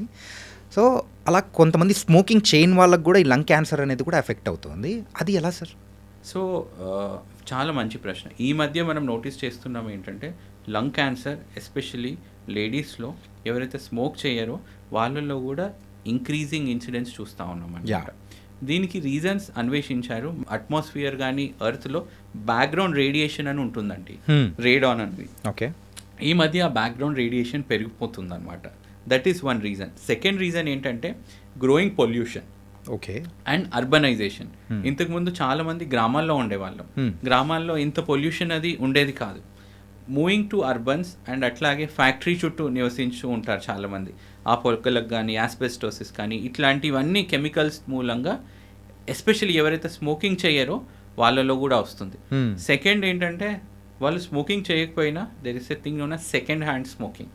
వాళ్ళ ఫ్యామిలీలో ఎవరైనా స్మోక్ చేస్తారు, ఆ స్మోక్ వాళ్ళు వదిలినప్పుడు వాళ్ళు అదే రూమ్లో ఉన్నారనుకోండి, ఆ స్మోక్ని వాళ్ళు ఇన్హేల్ చేస్తారు. ఓకే, మీకు తెలిసినట్టు public smoking is a crime. Yeah, అది ఉన్నా కానీ మనం ఎంతోమంది స్మోక్ చేస్తూ ఉంటారు. స్మోక్ చేసిన వాళ్ళు వాళ్ళు ప్రాబ్లంలో తెచ్చుకుంటున్నారు, దాంతోపాటు పక్కనున్న వాళ్ళని కూడా హాని చేస్తూ ఉన్నారు. ఓకే, చాలామంది కేసెస్ రీసెంట్గా 10 days బ్యాక్ ఒక పేషెంట్ చూశాను. తను లేడీ, తను అరౌండ్ సుమారుగా 55-60 years ఉంటారు. తనకి లంగ్ క్యాన్సర్ డయాగ్నోస్ అయిందనమాట. స్మోకింగ్ చేయరు, తనకి ఇతరాత్ర ఏ అలవాట్లు లేవన్నమాట. ఫైనలీ అడిగితే తెలిసింది ఏంటంటే వాళ్ళ హస్బెండ్ స్మోక్ చేస్తారు. ఎక్కడ ఇద్దరు కలిసి సాయంకాలం ఒకే రూమ్లో కూర్చొని తను స్మోక్ చేస్తూ ఉంటారు, తనేమో టీవీ చూస్తూ ఉంటుంది అనమాట. దీన్నే ప్యాసివ్ స్మోకింగ్ అంటాము, సెకండ్ హ్యాండ్ స్మోకింగ్ అంటాము. ఇది కూడా ఇండియాలో చాలా ఉందన్నమాట. మీరు రూరల్ అంటే ఊర్లోకి వెళ్ళినా కానీ వాళ్ళు బీడీ కానీ అది కానీ ఎక్కువ చేస్తారు. Even hookah smoking causes lung cancer, చాలా మందికి తెలీదు. ఓకే, దాంట్లో కూడా హానికరమైన పదార్థాలు ఉంటాయి అన్నమాట. ఏ ఒక్క స్మోక్ అయినా కానీ మనిషికి ప్రమాదమే కదా సార్. అండ్ రీసెంట్ టైమ్స్లో అమెరికాకి సంబంధించిన ఒక కోటీశ్వరుడు ఏదో సంథింగ్ టెక్నాలజీకి సంబంధించిన person, bad with names, so person ఇక్కడ ఇండియాలో ఇంటర్వ్యూ ఇవ్వడానికనే వచ్చాడు. ఇక్కడున్న ఎయిర్ పొల్యూషన్, సో దానికి సంబంధించి ఐ కాంట్ టేక్ ఇట్ అని చెప్పేసి ఉండలేక వెళ్ళిపోయారు. సో అది మెయిన్గా ఆ పొల్యూషన్ దానివల్ల కూడా ఇక్కడ ఉండలేక వెళ్ళిపోయిన సందర్భాలు, అది కూడా క్యాన్సర్కి అంటే కారణాలు వచ్చే అవకాశాలు ఏమన్నా ఉంటాయి పొల్యూషన్ వల్ల? 100% ఎస్. సో ఈ పొల్యూషన్ మూలంగా ఏంటంటే ఏదైతే హానికరమైన కెమికల్స్ ఏదైతే మనకు రిలీజ్ అవుతా ఉన్నాయో ఆ కెమికల్స్ మనం ఊపిరి తీసుకుంటే అది లోపల ఊపిరితిత్తుల లోపల వరకు వెళ్తుంది. అట్లాంటి కెమికల్స్ లంగ్ లోపల పేరుకుపోతాయి అనమాట, స్టోర్ అయిపోతాయి అంతే. దానివల్ల అక్కడ రియాక్షన్ ఏర్పడి మెల్లగా కొన్ని సంవత్సరాల తర్వాత అది క్యాన్సర్ రూపంలో కన్వర్ట్ అవుతూ ఉంటుంది. మీరు ఎవరైతే సిటీలో పీక్ పొల్యూషన్ ఉన్న వాళ్ళ లంగ్ చూసి ఎవరైతే విలేజెస్లో ఉన్న వాళ్ళ లంగ్ చూస్తే కలర్లోనే మనం పసిగట్టవచ్చు, అంత డిఫరెన్స్ వస్తుంది అనమాట. త్రూ ఐస్ నో, మనం ఇంటర్నల్గా ఇమేజింగ్ చేస్తే సిటీ స్కాన్, సో అట్లా మనకి తేడా అది కలుస్తుంది అనమాట. స్లోగా పొల్యూషన్ కెమికల్స్ ఏవైతే ఉన్నాయో మన లంగ్స్లో చేరుకొని అవి కొన్ని సంవత్సరాల తర్వాత క్యాన్సర్గా అది చేంజ్ అయిపోతూ ఉన్నాయి. ఈ లంగ్ కెపాసిటీ అనేది కూడా కొన్ని మన రీల్స్లో చూస్తూ ఉన్నాం. ఇంతసేపు మన బ్రీత్ అనేది హోల్డ్ చేసామంటే that was an good lungs and లేకపోతే ఏదో సంథింగ్ ప్రాబ్లం ఉన్నట్టు ఇంత అని చెప్పేసి అని అంటున్నారు. Is it true? అంతసేపు మనం హోల్డ్ చేసి పెట్టుకున్నామంటే మన లంగ్ అంత హెల్తీగా ఉన్నట్టు అనుకోవచ్చా? సో ఇండైరెక్ట్గా ఏంటంటే బాడీ యొక్క హెల్త్ కండిషన్ని మన బ్రీతింగ్ కెపాసిటీ సజెస్ట్ చేస్తుంది. ఓకే, అంటే సపోజ్ మనం రెగ్యులర్గా జాగింగ్ కానీ రన్నింగ్ వెళ్తున్నాం అనుకోండి, మన బ్రీతింగ్ కెపాసిటీ ఆటోమేటిక్గా హై అయిపోతుంది. It is an indicator of good health అనమాట. అంటే లంగ్స్ చాలా ఆరోగ్యంగా ఉన్నాయని అర్థం అనమాట. కొంచెం సేపు మనం ఊపిరి ఆపేసినా కానీ ఆ ఎక్కువ వాల్యూమ్ తీసుకోవడం వల్ల మన బాడీ సపోర్ట్ చేయగలుగుతుంది అనమాట. It is an indicator of good health. So always good health ఉండడం is most important. Lung capacity పెంచుకోవడం ఇస్ మోస్ట్ ఇంపార్టెంట్. ఆ కెపాసిటీ స్మోకింగ్తో పెంచుకోవద్దు, రన్నింగ్ చేసి పెంచుకోవాలి. అంటే రీసెంట్ టైమ్స్లో రీల్స్లో కొన్ని చూస్తూ ఉన్నప్పుడు ఈ కైండ్ ఆఫ్ రీల్స్ అనేది కూడా చూసి అరే ఇది నిజమేనా అని చెప్పేసి ఒక డౌట్ వస్తూ ఉన్నది. సో ఈ సందర్భం వల్ల దానికి కూడా క్లారిటీ అనేది కూడా వచ్చింది. Really thank you sir for that answer. Cancer విషయానికి వచ్చేటప్పటికి ప్రతి ఒక్కరికి కూడా ఏంటంటే కీమోథెరపీ అండ్ రేడియేషన్, ఈ 2 టైప్స్ ఆఫ్ ట్రీట్మెంట్స్ అనేది ఉంటాయంటుంటారు. సో ఏంటి డిఫరెన్స్ ఏంటి? సో కీమోథెరపీ ఏంటంటే మనము ఇంజెక్షన్స్ ఉంటాయండి. ఇవి మన క్యాన్యులాలో నరంలో మనం ఇస్తాం, అంటే బ్లడ్లో ఈ మెడికేషన్ని పంపిస్తాం అనమాట. ఓకే, దాన్ని కీమోథెరపీ ఇంజెక్షన్స్ అంటాం. రేడియేషన్ ఏంటంటే మన కిరణాలని క్యాన్సర్ ఎక్కడుందో అక్కడికి మనం మళ్ళీ ఇచ్చి ట్రీట్మెంట్ చేస్తాం. నేను ఎగ్జాంపుల్ చెప్తాను. చిన్నప్పుడు మనం భూతద్దంతో ఆడుకునే వాళ్ళం. నార్మల్లీ సూర్యకిరణాలు ఒక పేపర్ని తాకితే అది ఏం బర్న్ కాదు, ఏం కాదు. అట్లాగే మనం ఆ భూతద్దం పెట్టామనుకోండి, ఆ రేస్ అన్ని ఫోకస్డ్గా ఒక పాయింట్కి వెళ్ళి అక్కడ హీట్ పెరిగి బర్న్ అయ్యే అవకాశం ఉంది. రేడియేషన్ కూడా సేమ్ అండి. అంటే ఎట్లా ఉంటుందంటే నార్మల్లీ చాలామంది సిటీ స్కాన్ కానీ ఎక్స్రే కానీ అవి చేసి ఉంటారు. సో ఏదైతే కిరణాలు మన బాడీలో ఎంటైర్ బాడీకి అవి తాకుతాయో, రేడియేషన్లో ఏంటంటే మన క్యాన్సర్ ఎక్కడైతే ఉందో అక్కడికి ఫోకస్ చేస్తాం అన్నమాట. అంత ఎనర్జీ ఒకే పాయింట్కి మనకు పంపిస్తాం అనమాట. ఆ పంపించడం వల్ల ఆ వేడి వల్ల అక్కడ ఉన్న క్యాన్సర్ కణాలు అనేవి సంపూర్ణంగా డిస్ట్రాయ్ అయిపోతాయి అన్నమాట. ఇది రేడియేషన్. ఓకే, రేడియేషన్ కిరణాలతో ట్రీట్మెంట్ని రేడియేషన్ అంటాం. ఓకే, ఇంజెక్షన్స్తో ట్రీట్మెంట్ని కీమోథెరపీ అంటాం అనమాట. క్యాన్సర్ ట్రీట్మెంట్ చేయించుకునేటప్పుడు అరే నేను షాక్ ట్రీట్మెంట్ చేయించుకొని వచ్చాను రా అని చెప్పేసి అంటూ ఉంటారు. ఈ యొక్క పర్సెప్షన్ అనేది కూడా వేరే వాళ్ళు ఎవరికైనా క్యాన్సర్ వచ్చినప్పుడు ట్రీట్మెంట్ తీసుకోవడానికి కూడా భయపడి అరే షాక్ ఇస్తారంట వద్దు అని చెప్పేసి, అంటే కొంచెం రూరల్ ఏరియాలో ఉన్న వాళ్ళు మెయిన్గా పెద్దవాళ్ళు భయపడి ఆ ట్రీట్మెంట్ అనేది కూడా తీసుకోకుండా ఆగిపోయిన సందర్భాలు అనేది కూడా కొన్ని కేసెస్లో చూసాం. చాలా మందిలో ఏంటంటే క్యాన్సర్ వచ్చింది సరే, ఈ ట్రీట్మెంట్ వల్ల భయపడి పారిపోతూ ఉంటారు. అసలు కీమో అంటే ఏంటి, రేడియేషన్ అంటే ఏంటి అనేది వాళ్ళకి తెలియదు. తెలియకుండానే అదేదో ఉన్నట్టు భయపడుతూ ట్రీట్మెంట్కి రారు. ఇది చాలా మందిలో ఈ అపోహ కానీ ఈ భయాలు కానీ ఉన్నాయండి. ఈ పాడ్కాస్ట్ ద్వారా ఈ భయాలను మనము దూరం చేయాలన్నమాట. ఈ ఆవశ్యకత రెస్పాన్సిబిలిటీ మనకు ఉంది అనమాట. ఎందుకు అంటే కీమో అదేంటంటే మనం చాలా ప్రోటోకాల్గా మనం ఇస్తూ ఉంటాం అనమాట. సో దానివల్ల సైడ్ ఎఫెక్ట్స్ అనేది చాలా మినిమల్గా ఉంటాయి. రేడియేషన్లో కరెంట్ షాక్ ఇవ్వడము, నొప్పి ఉండడం అట్లాంటిది ఏమీ ఉండదు. సో నార్మల్గా ఎన్నోసార్లు సిటీ స్కాన్ వెళ్ళి మనం బయటికి వస్తూ ఉంటాం. దాంట్లో టెక్నీషియన్ చెప్తారు, సార్ మీ టెస్ట్ అయిపోయింది మీరు బయటికి వెళ్ళండి అని. ఆ టెస్ట్ అయిందా లేదా అనేది కూడా మనకి ఏమీ తెలియదు. అట్లాగే రేడియేషన్ కూడా ఆ కిరణాలు మన బాడీలో పాస్ అయినప్పుడు మనకి ఏమాత్రం నొప్పి కానీ ఏమీ ఉండదు. అది ఇంటర్నల్గా హీట్ జనరేట్ చేస్తూ ఉంటుంది అనమాట. మనకు ప్రస్తుతం ఉన్న అడ్వాన్స్ టెక్నాలజీలో ఎక్కడైతే మనం రేడియేషన్ పాస్ చేయాలో కేవలం అక్కడి వరకే రేడియేషన్ కిరణాలు వెళ్తాయి. ఒకప్పుడు ఏంటంటే సపోజ్ నేను ఈ స్పాట్కి ఇవ్వాలనుకోండి, దాని చుట్టూతా కూడా రేడియేషన్ వెళ్ళేది. బట్ విత్ అవైలబుల్ ప్రిసిషన్ ఏదైతే స్పాట్కి ఇవ్వాలో ఎంటైర్ ఎనర్జీ నేను అక్కడికి ఫోకస్ చేసే అవకాశం ఉంది. మీరు మిసైల్స్ అది వినుంటారు. ఒకప్పుడు ఎట్లా ఉంటుంది, ఒక పర్టికులర్ స్పాట్ని డ్యామేజ్ చేయాలంటే ఒక పెద్ద బాంబ్ వేసేస్తే ఆ ఎవరైతే శత్రువు ఉన్నాడో తను ఎలిమినేట్ అయ్యేవాళ్ళు, కానీ దాని పక్కన క్యాజువాలిటీస్ చాలా ఉండేవి. దాని చుట్టుపక్కల ఉన్న కొలెటరల్ డ్యామేజ్ చాలా ఉండేది. ఒకప్పుడు రేడియేషన్ టెక్నాలజీ అట్లా ఉండేది. సో ఆ చుట్టూ ఏరియాకి ఇన్వాల్వ్ అయ్యేది. ఇప్పుడు ఏంటంటే ప్రిసిషన్తో మిసైల్తో మనం వేసినట్టు ఏదైతే పాయింట్కి మనం రేడియేషన్ ఇవ్వాలో ఆ పాయింట్కి మనం స్పెసిఫిక్గా ఇవ్వగలుగుతున్నాం అనమాట. దాంతో క్యాన్సర్ కణాలు ఎలిమినేట్ అవుతూ ఉంటాయి, బాడీ సిస్టమ్ ఎలిమినేట్ కాకుండా ఉంటుంది. ఓకే, రీసెంట్గా ఇంకో అడ్వాన్స్ వచ్చింది. మీరు న్యూస్ అది ఫాలో అవుతూ ఉంటే 2018 సంవత్సరంలో నోబెల్ ప్రైజెస్ అని ఇస్తూ ఉంటారు. Yeah. అంటే అత్యంత విశిష్టమైన డిస్కవరీకి అది ఇస్తూ ఉంటారు. 2018 సంవత్సరంలో ఇమ్యూనోథెరపీ అనే ట్రీట్మెంట్కి ఈ నోబెల్ ప్రైజ్ అనేది వచ్చిందనమాట. ఓకే. నార్మలీ మనకి ఏంటంటే చాలా సందర్భాల్లో చిన్న చిన్న ఇన్ఫెక్షన్స్ వస్తూ ఉంటాయి, చాలా కామన్ కోల్డ్ కానీ అది వస్తాయి. అట్లాంటి వచ్చినప్పుడు మనం ఏ ట్రీట్మెంట్ వాడం, ఒక 4-5 రోజులు దానంతలో అదే రికవర్ అవుతాం. ఎందుకట్లా? How will we recover? Because of మనకున్న ఇమ్యూనిటీ. దాన్నే రోగనిరోధక శక్తి అంటాం. Yeah. మనం సైంటిఫిక్లో ఇమ్యూనిటీ అంటాం. అంటే మన ఇమ్యూనిటీ ఏం చేస్తుందంటే బాడీ లోపల ఏమైనా క్రిములు వచ్చాయనుకోండి, వాటిని ఐడెంటిఫై చేసేసి దాన్ని చంపేస్తుంది అనమాట. అట్లాగే క్యాన్సర్ కణాలు ఏంటంటే చాలా సైలెంట్గా పెరిగిపోతూ ఉంటాయి అన్నమాట. మన ఇమ్యూన్ సిస్టమ్కి దొరకకుండా జాగ్రత్తగా వెళ్ళిపోతూ ఉంటాయి. ఇప్పుడు దొంగలు వస్తారండి, పోలీసులు ఉన్నా కానీ వాళ్ళ నుంచి తప్పించుకుంటూ ఏదో విధంగా వెళ్ళి చేస్తూ ఉంటారు. అట్లాగే మన ఇమ్యూనిటీ ఏదైతే పోలీస్ సిస్టమ్ ఉందో అనుకోండి, దాని నుంచి కళ్ళు కప్పి క్యాన్సర్ కణాలు పెరిగిపోతూ ఉంటాయి అన్నమాట. ఈ ఇమ్యూనోథెరపీ ఇంజెక్షన్ ఏం చేస్తుందంటే వెళ్ళి మన ఇమ్యూన్ సిస్టమ్కి చెప్తుంది, అగో దొంగ అక్కడ ఉన్నారు, క్యాన్సర్ సెల్స్ ఇక్కడ ఉన్నాయి, మీరు వెళ్ళి చంపాలి అనేది డైరెక్ట్ చేస్తుంది అనమాట. దీన్ని ఇమ్యూనోథెరపీ అని అంటాం అనమాట. ఇమ్యూనోథెరపీ ఏం చేస్తుంది, మన లోపల ఉన్న ఇమ్యూనిటీని అంటే మన ఓన్ శక్తిని క్యాన్సర్ వైపు మళ్ళించి క్యాన్సర్ని కంట్రోల్ చేసే విధంగా ట్రీట్మెంట్ చేస్తుంది. అంటే పోలీస్కి ఒక ఇన్ఫార్మర్ ఫోన్ చేసి దొంగ ఎక్కడ ఉన్నారు అంటే పోలీసులు వెళ్ళి దొంగను పట్టుకుంటారు. అట్లాగే immunotherapy injection is like informer. ఎవరికి ఇన్ఫార్మ్ చేస్తుంది? ఇమ్యూన్ సిస్టమ్కి ఇన్ఫార్మ్ చేసి అగో దొంగ క్యాన్సర్ సెల్ అక్కడ ఉంది, మీరు వెళ్ళి దాన్ని కిల్ చేయాలి. అట్లా. సో ఈ అడ్వాన్స్ ట్రీట్మెంట్ వల్ల ఏమవుతుందంటే మన ఓన్ ఇమ్యూనిటీ వెళ్ళి క్యాన్సర్ సెల్ని కిల్ చేస్తుంది. దానివల్ల సైడ్ ఎఫెక్ట్స్ కూడా చాలా లిమిటెడ్గా ఉంటాయన్నమాట. సో కీమోథెరపీ అంటే చాలామంది హెయిర్ లాస్, మౌత్ అల్సర్స్ అట్లాంటివి వస్తూ ఉంటాయి. కానీ ఇమ్యూనోథెరపీకి అట్లాంటి సైడ్ ఎఫెక్ట్స్ ఏమాత్రమూ ఉండమన్నమాట. ఎందుకంటే మన ఓన్ శక్తితో మనం గెలుస్తున్నాం. ఇప్పుడు ఆంజనేయుడు ఉంటారండి, ఆంజనేయ స్వామికి తన శక్తి గురించి తెలియదు అనమాట. ఒక్కసారి తెలిసిన తర్వాత he is the most powerful person.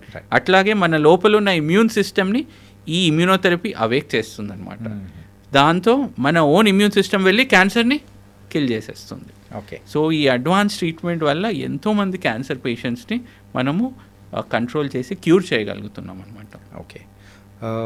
ఈ కీమోథెరపీ చేయించుకున్నప్పుడు హెయిర్ లాస్ అనేది కూడా జరుగుతూ ఉంటుంది అని చెప్పేసి యూజువల్గా కొంతమందిలో చూసాము. అండ్ సినిమాల నాలెడ్జ్ వల్ల సో అది కూడా కొంచెం అవేర్నెస్ అనేది కూడా వచ్చింది. కీమోథెరపీ ద్వారా అలా హెయిర్ లాస్ కానీ ఇలా మనిషి కూడా కొంచెం సన్నగా అయిపోవడం కానీ అది జరుగుతుందా, లేకపోతే త్రూ రేడియేషన్ ద్వారా అలా జరుగుతుంది అనుకోవచ్చు? సో కీమోథెరపీ సైడ్ ఎఫెక్ట్స్ ఎందుకు వస్తాయంటే కీమోథెరపీ ఎట్లా పనిచేస్తుంది అనేది మనం ఒక పాయింట్ డిస్కస్ చేసుకోవాలి. కీమోథెరపీ ఏంటంటే బాడీలో వేగంగా ఏదైతే సెల్స్ మల్టిప్లై అవుతున్నాయో వాటిపై కంట్రోల్ చేస్తుంది అనమాట. క్యాన్సర్ సెల్స్ అనేది ప్రతిరోజు పెరుగుతూ ఉంటాయి అన్నమాట. సో ఏదైతే కణాలు వేగంగా పెరుగుతున్నాయో వాటి వైపు కీమోథెరపీ వెళ్ళి పనిచేస్తుంది అనమాట. సో క్యాన్సర్ సెల్స్ వేగంగా మల్టిప్లై అవుతాయి కాబట్టి క్యాన్సర్ని కంట్రోల్ చేస్తుంది. అట్లాగే మన బాడీలో వేగంగా పెరిగే కణాలను కూడా ఇది అదుపులో చేస్తుంది. మన హెయిర్ కాన్స్టెంట్గా గ్రో అవుతూ ఉంటుంది. అట్లాగే నెయిల్స్ కూడా కాన్స్టెంట్గా గ్రో అవుతాయి. మౌత్లో కూడా మనకి మ్యూకోజా అని అంటారు, అది కూడా కాన్స్టెంట్గా గ్రో అవుతుంది. అందువల్ల హెయిర్ ఫాల్ అవుతుంది అనమాట. అట్లాగే నెయిల్స్ కూడా బ్లాక్ అవ్వడం ఇదంతా జరుగుతుంది. ఇవన్నీ టెంపరీ థింగ్స్ అండి. ఈ హెయిర్ లాస్ ఏదైతే ఉందో కీమోథెరపీ వన్ స్టాప్ అయిన తర్వాత ఈ హెయిర్ అంతా తిరిగి వచ్చేస్తుంది అనమాట. ఈ మధ్య ఒక లేటెస్ట్ అడ్వాన్స్ వచ్చింది, చాలామందికి తెలియదు. దాన్నే స్కాల్ప్ హైపోథర్మియా. అంటే కీమోథెరపీ ఎవరైతే రిసీవ్ చేస్తున్నారో దానికి ముందు ఒక క్యాప్ పెట్టేస్తారు. ఆ క్యాప్లో వెరీ కూల్ లిక్విడ్ మనం పాస్ చేస్తూ ఉంటాం అనమాట. దాంతో ఏమవుతుంది, ఇక్కడ బ్లడ్ సప్లై అంతా తగ్గిపోతూ ఉంది. సో కీమో మెడికేషన్ అనేది హెయిర్ వరకు వెళ్ళదు. ఓకే, మిగతా పార్ట్స్లో మొత్తం వెళ్తుంది కానీ ఇక్కడ మాత్రం వెళ్ళనికుండా స్టాప్ చేస్తుంది. దాన్నే స్కాల్ప్ హైపోథర్మియా అంటాం అనమాట. అంటే మనము ఎక్కడైతే ఈ హెయిర్ ఫాలికల్స్ ఉన్నాయో వాటిని మనము ఈ స్కాల్ప్ హైపోథర్మియా ఈ కూల్ క్యాప్ వల్ల అక్కడికి కీమో చేరకుండా మిగతా ప్రాంతానికి కీమో వెళ్ళే విధంగా మనము చేయగలుగుతున్నాం. దీంతో కీమోథెరపీ యొక్క ఎఫెక్టివ్ మంచిగా ఉంటుంది, హెయిర్ ఫాల్ కూడా ఉండదు అనమాట. ఓకే. ఈ మధ్య చాలా స్టైలిష్ విగ్స్ అవి ఉన్నాయండి. మీరు చూసినట్టయితే మూవీస్ చూస్తూ ఉంటారు కదా, ఎంత స్టైలిష్గా విగ్స్గా ఉంటాయి. అవి విగ్గా నార్మల్ హెయిరా అది కూడా చెప్పడానికి ఉండదు. అంటే చాలామంది పేషెంట్స్ కీమోథెరపీ వల్ల హెయిర్ లాస్ అవ్వడం వల్ల కీమో తీసుకోవడం మానేస్తారు. క్యూరబుల్ క్యాన్సర్ కంప్లీట్గా కీమోథెరపీ తీస్తే జబ్బు కంప్లీట్గా నిర్మూలించే క్యాన్సర్ స్థితిలో ఉండి ఈ హెయిర్ లాస్ మూలంగా భయపడి ట్రీట్మెంట్కి రాకుండా క్యాన్సర్ పెరిగే విధంగా చేసుకుంటారనమాట. వాళ్ళకి ఈ solution that is scalp hypothermia. రెండోది విక్స్ పెట్టుకోవచ్చు మనం. Okay. ఎన్నో కస్టమరీ విక్స్ ఉన్నాయి. ఒక 6 months ట్రీట్మెంట్ అయిన తర్వాత హెయిర్ ఆటోమేటిక్గా వచ్చేస్తుంది. సో రజనీకాంత్ ఎంత బాగుంటారు, yeah very stylish things and all. So people should understand, అంటే హెయిర్ ఫాల్ ఒక సైడ్ ఎఫెక్ట్ వల్ల ట్రీట్మెంట్ మానుకోవడం చేయకూడదు అనమాట. Okay. It's a temporary thing. So once chemotherapy stop అయిన తర్వాత మళ్ళీ హెయిర్ తిరిగి వచ్చేస్తుంది అనమాట. అంటే హార్ట్ అటాక్స్ తర్వాత మనం ఎక్కువగా కన్సర్న్ అవ్వాల్సిన ఏదైనా ఉందంటే అది క్యాన్సర్స్. ఎస్. సో రీసెంట్గా మన డేటా బట్టి కూడా మనం అదే చెప్పుకుంటూ ఉన్నాము. కాకపోతే ఈ హార్ట్ అటాక్స్ అనేది చిన్నపిల్లల్లో కూడా చూస్తున్నాము, ఈవెన్ క్యాన్సర్ కూడా చిన్నపిల్లల్లో కూడా చూస్తున్నాం. సో ఎందుకు చిన్నపిల్లల్లో కూడా వస్తూ ఉంటుంది ఈ క్యాన్సర్ అనేది? ఈవెన్ పుట్టిన వాళ్ళలో నుంచి ఎండ్ స్టేజ్ వరకు అన్ని వయసులో ఉంటుందన్నమాట. చిన్నపిల్లల్లో బ్లడ్ క్యాన్సర్ అనేది చాలా కామన్గా ఉంటుందన్నమాట. ఇది రకరకాలైన జన్యుపరమైన మార్పుల వల్ల ఇది వస్తూ ఉంటుందన్నమాట. ఓకే. ఒక్క ఇంపార్టెంట్ విషయం గుర్తుపెట్టుకోవాల్సింది ఏంటంటే చిన్నపిల్లల్లో క్యాన్సర్ క్యూర్ రేట్ చాలా ఎక్కువగా ఉంటుందన్నమాట. ఓకే. 90% క్యూర్ రేట్ ఉంటుంది. ఒక పర్టికులర్ క్యాన్సర్, బ్లడ్ క్యాన్సర్ ఉంటుందండి, అక్యూట్ లింఫోబ్లాస్టిక్ లుకీమియా. ఈ క్యాన్సర్ ట్రీట్మెంట్ పెద్దవాళ్ళలో the cure rate is only 30 to 40%. అదే చిన్నపిల్లల్లో 90% క్యూర్ అవుతుందన్నమాట. అంటే చిన్నవాళ్ళలో క్యాన్సర్ వచ్చినా కానీ సరైన పద్ధతిలో మనం గుర్తించి ట్రీట్మెంట్ చేయగలిగితే 90% కేసెస్లో క్యూర్ చేసే అవకాశం ఉంది. ఓకే. సరే, ఇందులోనే ఏంటంటే క్యాన్సర్ వచ్చింది అని అంటే చాలామంది సెలబ్రిటీస్ కానీ ఎవరైనా పెద్ద కోటీశ్వర్లు వాళ్ళందరూ కూడా సో ఫారెన్కి వెళ్ళి ట్రీట్మెంట్ చేయించుకోవడం అనేది కూడా మనము వింటూ ఉన్నాము, అలా జరుగుతూ ఉంది. మన ఇండియాలో అంత టెక్నాలజీ లేదా, లేకపోతే సో ట్రీట్మెంట్స్ అనేది మనం కావాలంటే అక్కడికి వెళ్ళి చేయించుకోవాలా? సో ఒక 15-20 సంవత్సరాల క్రితం ఇట్లాంటి సందర్భం ఉండేది. అంటే అక్కడ అవైలబుల్ ఉన్న టెక్నాలజీ మన ఇండియాలో అవైలబుల్ లేదు. Okay. In terms of medication పరంగా, అట్లాగే అడ్వాన్స్డ్ మెషినరీ పరంగా. ఇందాక మనం రేడియేషన్, ప్రిసిషన్ రేడియేషన్ అట్లాంటి మెషిన్స్ మనకు అందుబాటులో లేకుండే. ఆ సందర్భంలో చాలామంది రాజకీయ నాయకులు కానీ సెలబ్రిటీస్ కానీ అమెరికాలో వెళ్ళి ట్రీట్మెంట్ తీసుకొని వచ్చేవాళ్ళు. కానీ ప్రస్తుతం మన హైదరాబాద్లో కానీ ఇండియాలో కానీ చూస్తే వరల్డ్లో ఏ ప్రాంతంలో ఉన్న టెక్నాలజీ కూడా మనకు అందుబాటులో ఉందన్నమాట. అట్లాంటప్పుడు ప్రస్తుత పరిస్థితుల్లో అబ్రాడ్ వెళ్ళి ట్రీట్మెంట్ తీసుకోవాల్సిన అవసరం లేదు. ఇంకో సెకండ్ ఇంపార్టెంట్ విషయం ఏంటంటే క్యాన్సర్ ట్రీట్మెంట్లో మనకు కావాల్సింది సోషల్ సపోర్ట్ అనమాట. ఇప్పుడు వేరే ట్రీట్మెంట్ ఏదైతే ఉందనుకోండి, ఇన్ఫెక్షన్ ట్రీట్మెంట్ ఒక వారం 10 రోజుల్లో అది ట్రీట్ అయిపోతుంది. సపోజ్ అల్సర్ కానీ, సపోజ్ హర్నియా సర్జరీ ఉందనుకోండి, సర్జరీ అయిపోయి 10-15 రోజుల్లో రికవరీ అవుతారు. క్యాన్సర్ ట్రీట్మెంట్ అనేది కొద్దిగా ప్రొలాంగ్డ్గా ఉంటుంది. ఒక 6 months 8 months ఉంటుంది. ఆ 6 months 8 monthsలో పేషెంట్కి emotional support, family support and friend circle support అనేది చాలా ఇంపార్టెంట్. సపోజ్ ట్రీట్మెంట్ కోసం అబ్రాడ్ వెళ్తే ఈ సపోర్ట్ అంతా మిస్ అయిపోతుంది అనమాట. నెక్స్ట్ సపోజ్ అబ్రాడ్లో ఉన్న మందులు మనకి ఇంటి పక్కన ఉన్నప్పుడు నేను అబ్రాడ్కో వెళ్ళి ఈ ఫ్యామిలీ సపోర్ట్ అంతా కోల్పోయి డిప్రెస్ అయిపోతారండి చాలామంది. ఓకే. 1 monthలో తిరిగి వచ్చి మళ్ళీ హైదరాబాద్లోనే ట్రీట్మెంట్ తీసుకున్న వాళ్ళు ఎన్నో మంది ఉన్నారనమాట. వాళ్ళు చెప్తారు, సార్ హైదరాబాద్లో ఈ ట్రీట్మెంట్ ఉందని మాకు తెలియదు సార్, లేకపోతే మేము అసలు అమెరికా వెళ్ళే వాళ్ళమే కాదు. ఇట్లా ఎంతోమంది చెప్పిన వాళ్ళు ఉన్నారనమాట. ఒకప్పుడు ఈ పరిస్థితి ఉండేది, మీరు అన్నట్టు 100% కరెక్ట్ 15-20 సంవత్సరాల క్రితం. ప్రస్తుతం అట్లా లేదు. ఇప్పుడు ఇండియాలో కొన్ని రోజుల్లో టెస్లా కార్స్ రాబోతున్నాయి అన్నమాట. సో అట్లాగే with growing time and availability and globalisation మనకి ఏ ప్రాంతంలో ఉన్న మెడికేషన్స్ కూడా మనకి హైదరాబాద్లో అవైలబుల్లో ఉన్నాయి అన్నమాట. ఓకే సార్, మీరైతే ఎమోషనల్ సపోర్ట్ అనేది కూడా వెరీ ఇంపార్టెంట్ అని చెప్పేసి ఇందాక అన్నారు. యూజువల్గా ఎవరికైనా పర్సన్కి ఆ ఎమోషనల్ సపోర్ట్ అనేది లేకుండా ఒక డిప్రెషన్ స్టేట్లో అట్లా ఉన్నారంటే అప్పుడు క్యాన్సర్ కణాలు పెరిగే అవకాశాలు ఏమన్నా ఉన్నాయా? సో సపోజ్ మనం క్యాన్సర్ ట్రీట్మెంట్ డిస్కస్ చేస్తే అరౌండ్ 60-70% మందులు పనిచేస్తాయండి. మిగతా 30% is by social and emotional support అనమాట. ఇది ఏంటంటే మనకి సోషల్ అండ్ ఎమోషనల్ సపోర్ట్ ఉంటే బాడీలో పాజిటివ్ హార్మోన్స్ పెరిగిపోతాయి అనమాట. అంటే ఎండార్ఫిన్స్ అని మనం పిలుచుకుంటాం అనమాట. ఈ హార్మోన్స్ పెరిగిపోతే మెడికేషన్స్ చాలా బెటర్గా పర్ఫామ్ చేస్తాయి అనమాట. ఫాస్ట్గా, ఎఫిషియెంట్గా. ఓకే. సో సూపర్బ్గా పనిచేస్తాయి. సో ఇలా ఎన్నో స్టడీస్లో నిరూపితమైందనమాట. అంటే డిప్రెషన్ ఉంటే వాళ్ళలో క్యాన్సర్ ట్రీట్మెంట్ కూడా అంత బాగా పనిచేయదన్నమాట. ఆల్వేస్ మేము ఎప్పుడైతే క్యాన్సర్ ట్రీట్మెంట్ని ఎవరికైనా ట్రీట్మెంట్ చేస్తామో వాళ్ళని మా ఫ్యామిలీ లాగా అనుకొని ట్రీట్మెంట్ చేస్తాం. So first we give empathy, support and వాళ్ళ మనోధైర్యాన్ని పెంచుతామన్నమాట. అట్లాగే ఫ్యామిలీ వాళ్ళల్లో కూడా మనోధైర్యాన్ని పెంచుతామన్నమాట. ఫర్ ఎగ్జాంపుల్, ఒకప్పుడు క్యాన్సర్ అనేది చాలా కష్టం ఉండేది, ఇన్క్యూరబుల్ ఉండేది. సక్సెస్ఫుల్ క్యాన్సర్ తర్వాత, ట్రీట్మెంట్ తర్వాత వాళ్ళ normal career and life style రావచ్చు. మీకు యువరాజ్ సింగ్ క్రికెటర్ తెలుసు కదా, తనకి క్యాన్సర్ వచ్చింది, తర్వాత కొన్ని ఐ థింక్ 1 year ట్రీట్మెంట్ తీసుకున్నారు, తర్వాత ప్రొఫెషనల్ ఇంటర్నేషనల్ క్రికెట్కి వచ్చారు. He played for India. అంటే ఇంటర్నేషనల్ క్రికెట్లో తిరిగి వచ్చి పర్ఫామ్ చేయాలంటే ఆ లెవెల్ ఆఫ్ స్టామినా కానీ ఫిజికల్ స్ట్రెంగ్త్ కానీ, అంటే హీ కుడ్ మేక్ ఇట్. అంటే నేను చెప్తున్నాను ఏంటంటే క్యాన్సర్ ట్రీట్మెంట్ తర్వాత కూడా సక్సెస్ఫుల్గా కెరియర్ రావచ్చు. ఇంకో ఎగ్జాంపుల్ చెప్తాం, మన సంజయ్ దత్ ఉన్నారు, తనకు కూడా లంగ్ క్యాన్సర్ వచ్చింది. ట్రీట్మెంట్ తీసుకున్న తర్వాత మళ్ళీ ఎన్నో మూవీస్, KGF మూవీ చేసిండు, ఎంతో వర్సటైల్ క్యారెక్టర్. అసలు క్యాన్సర్ నుంచి రికవర్ అయిందని ఏమి సంకేతం లేదు. So that is the importance of correct treatment అనమాట. ఎన్నో ట్రీట్మెంట్స్ వల్ల సక్సెస్ఫుల్ ట్రీట్మెంట్ కంప్లీషన్ తర్వాత they can continue their normal career, normal life style. అంత ఇంటర్నేషనల్ స్పోర్ట్స్లో వాళ్ళు వచ్చినప్పుడు then that is easily possible for us. It's only మనోధైర్యంతో మనం ముందుకు వెళ్ళాలన్నమాట. ఓకే. అండ్ అలాగే జన్యు పరంగా, సో యూజువల్గా హార్ట్ అటాక్స్ విషయంలో మాట్లాడుకుంటే ఎక్కువగా పేరెంట్స్కి ఉందంటే, సో పిల్లలకు కూడా వచ్చే అవకాశాలు అనేది కూడా కొంచెం ఛాన్సెస్ ఎక్కువ ఉన్నాయని కూడా విన్నాం.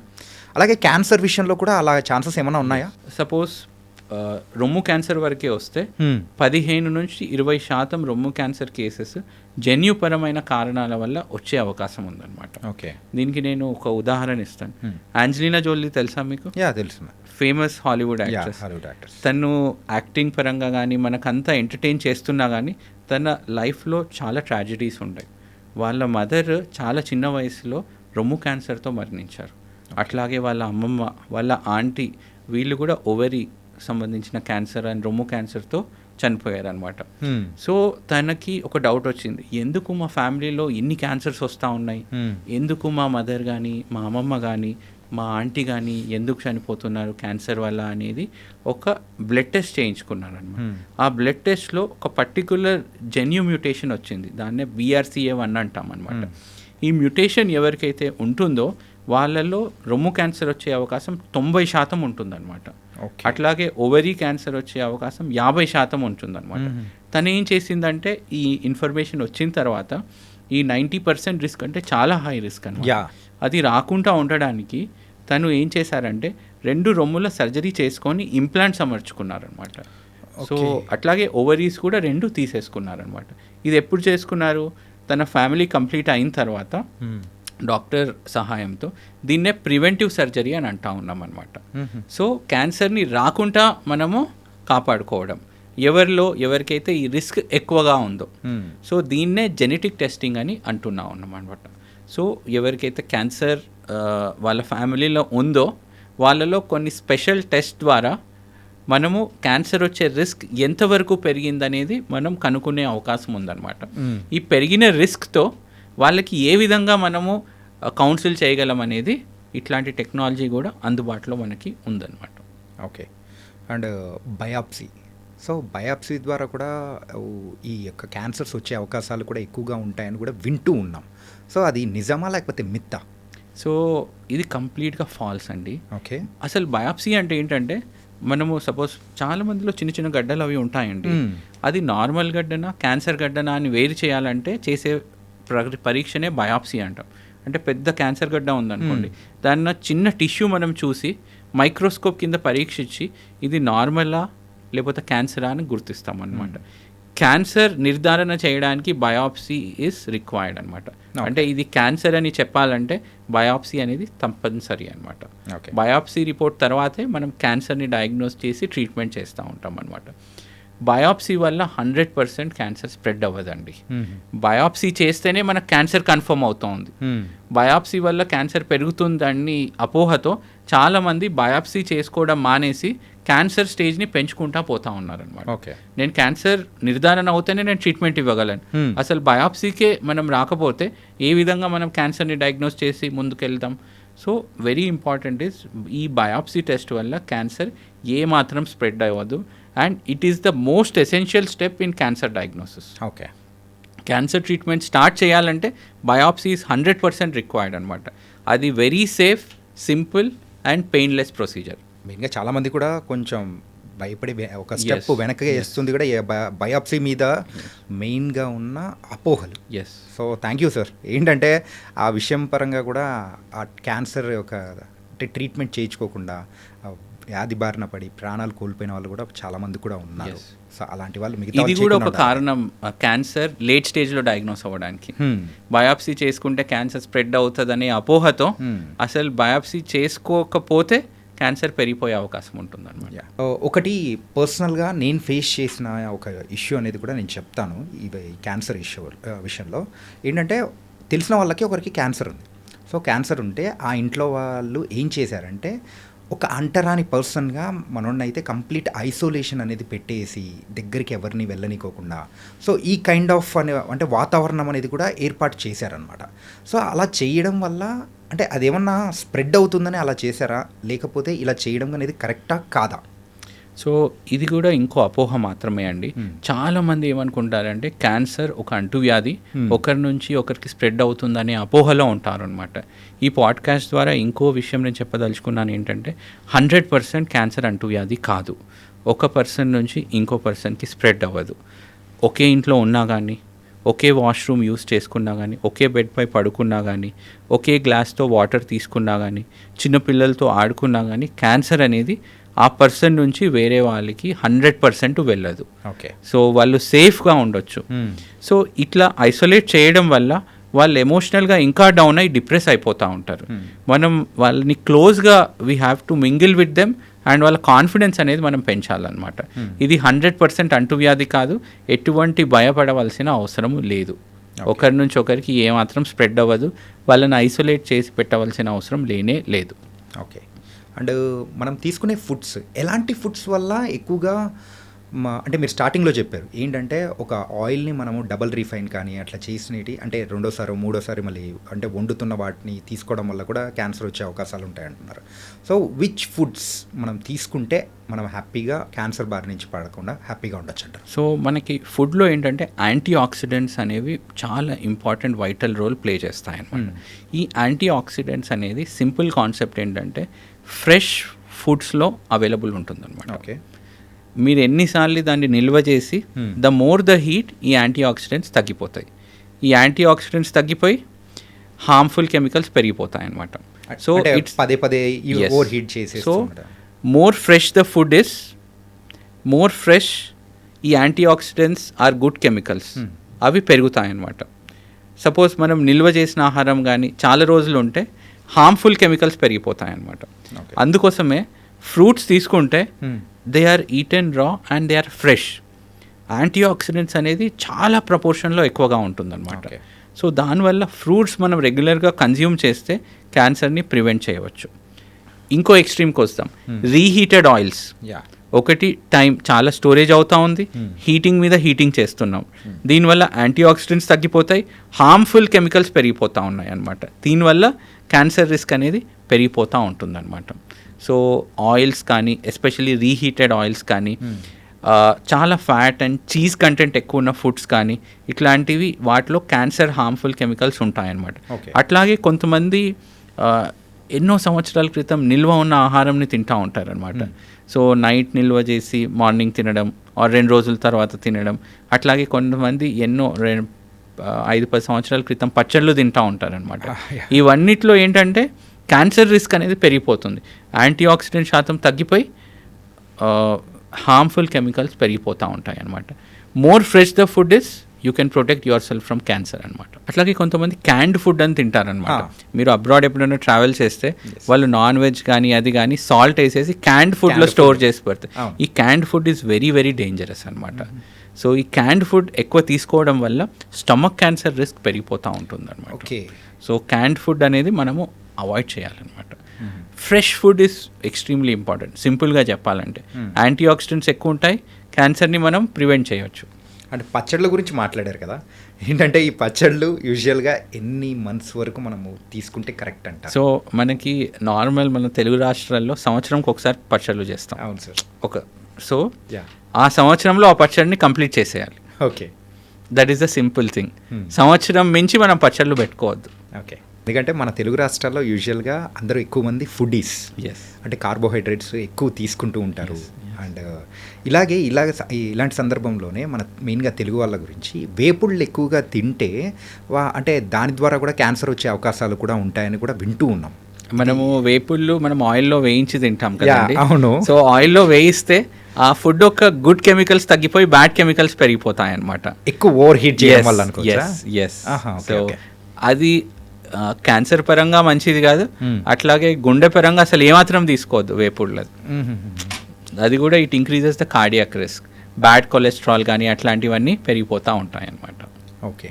సో యూజువల్గా యాంటీ ఆక్సిడెంట్స్ ఎక్కువగా ఏ ఫుడ్స్లో అయితే ఉంటాయో సో అవి ఎక్కువగా మీరు తీసుకోమని సజెస్ట్ చేస్తున్నారు.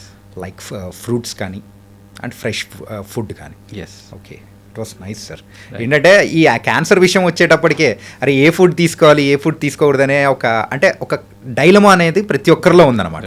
అయితే దీనికి కూడా చాలా చక్కటి సమాధానం అనేది కూడా చెప్పారు. And sir, every year cancer day అనేది కూడా సెలబ్రేట్ చేసుకుంటూ ఉంటాము. సో ఇలా క్యాన్సర్ వచ్చి బారిన పడిన వాళ్ళు, సో వాళ్ళు బయటపడాలి అని అంటే యూజువల్గా డాక్టర్గా మీరు ఇచ్చే సపోర్ట్ అనేది ఎంతవరకు ఉంటుంది సార్? సో ఫస్ట్ మా పేషెంట్ ఎవరైనా క్యాన్సర్ డయాగ్నోస్ అయితే చాలామంది ఫ్యామిలీ మెంబర్స్ నా దగ్గర వచ్చి ఏం చెప్తారంటే, సార్ పేషెంట్కి క్యాన్సర్ ఉందని చెప్పొద్దు సార్, మీరు మాకు చెప్పండి మేము చేస్తాం. దట్ ఈస్ ఫాల్స్ అనమాట.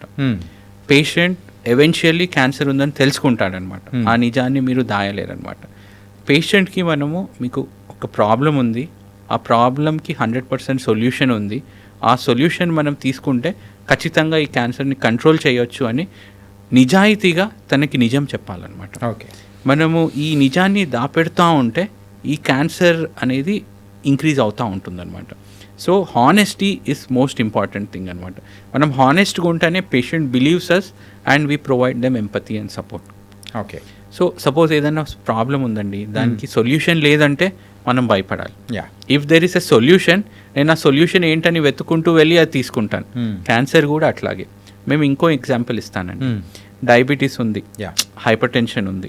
సో వీటిలో మందులు మనం స్టార్ట్ చేస్తే ఎంతకాలం వాడతారు? ఇంకా లైఫ్ లాంగ్ వాడుతూ ఉండాలి. క్యూర్ అవుతుందా డయాబెటీస్? లేదు సార్. హైపర్ టెన్షన్ క్యూర్ అవుతుందా? లేదు. Cancer curable. That is the difference. అంటే క్యూర్ కానీ డయాబెటీస్ హైపర్ టెన్షన్కి మీరు భయపడరు, క్యూర్ ఛాన్సెస్ ఉన్న క్యాన్సర్కి మీరు భయపడతా ఉంటారు. దిస్ ఈస్ ద పారాడాక్స్ అనమాట. ఓకే. అంటే మనం ఏంటంటే ఫుల్ ఇన్ఫర్మేషన్ వచ్చిన తర్వాత మనం డెసిషన్ మేకింగ్ తీసుకోవాలన్నమాట.